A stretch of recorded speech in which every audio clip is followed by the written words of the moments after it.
Hi friends, இங்கே பாருங்கள் எல்லாருமே அன்னதானம் வாங்கிட்டு இருக்காங்க.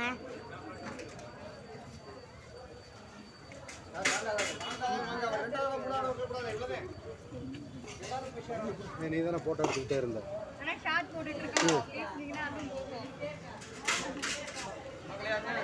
வீடியோ போட்டோ எடுத்துருக்கியா? அப்படியா? அப்போ நேரம் எடுத்துருக்குல்ல.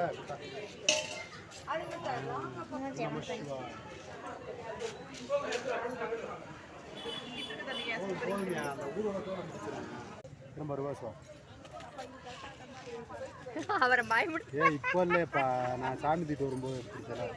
அது எடுக்கல, அவ கூட்டத்துல அவ எங்க எடுத்தியா? ஃபுல்லா எடுத்து நான் பார்த்துட்டேன். அதனால தான் நான் கேட்குறேன். நான் போட்டு விடுறேன். அவ சேனல் பேர் கோமதி ஸ்ரீதியா. இல்லை இருங்க, கொண்டாப்பா இருங்க வெளியே வர உடனே போதுமையா அதுக்கு